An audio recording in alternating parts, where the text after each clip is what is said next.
demographic, but to the ratings component from this season only, do you think there's been two different leagues or seasons for you guys? Pre-All-Star game, post-All-Star game. I think post-All-Star game, everything up, right? Do you agree with that sentiment? And yeah, Pat, it's a great way to put it, because you remember the narrative early in the season was that the ratings were down. In fact, they were down. There was a competitive World Series of presidential elections. There were a bunch of factors, I think, that led to our ratings being down early on. But in order to end up down 2% or relatively flat for the season, which is a victory these days, especially with declining television viewership from traditional television, that's a victory. And the reason that happened is, just as you said, essentially post All-Star, the ratings picked up a lot. In fact, to end up just down 2% for the season from where we came from, the ratings had to be up significantly. And I think you saw, tremendous competition around the league, teams playing, for playoff seedings, teams playing to get into the playoffs,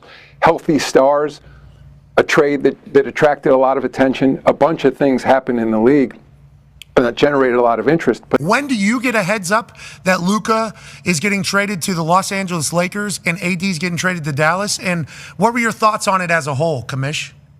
Yeah, so first, just to clarify, I don't, or the commissioner doesn't have the right to block a trade other than a trade not conforming to our rules. So, okay. and you alluded to David Stern once blocked a trade, but I get how confusing it was to fans, but he was both the commissioner and the acting owner of the New Orleans franchise at the time. Got it. And so a trade was recommended to him by the general manager, and he turned down that trade based on what he thought was in the best interest of that franchise. As an owner, not as the commissioner. He turned down the trade as the owner, not. But in this situation, with Luka, I learned, the league office learns a little bit ahead of the public, because to the point of leagues approving trades, it's kind of like a closing at a house.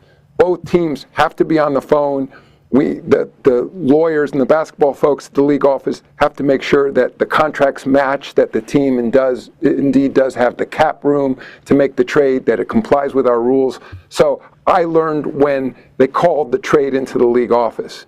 The only place where I feel defensive on behalf of the Dallas Mavericks and new ownership there is there were some suggestions early on that the trade wasn't done for basketball reasons, that somehow new owner didn't want to pay a maximum salary, or was focused on building a real estate development or something else. The only thing I can say, and I feel very confident in this, knowing Patrick Dumont, who's the governor of the team, and the people involved, they believed that they were making the best trade on behalf of the Dallas Mavericks. Whether that turns out to be true, again, only time will tell.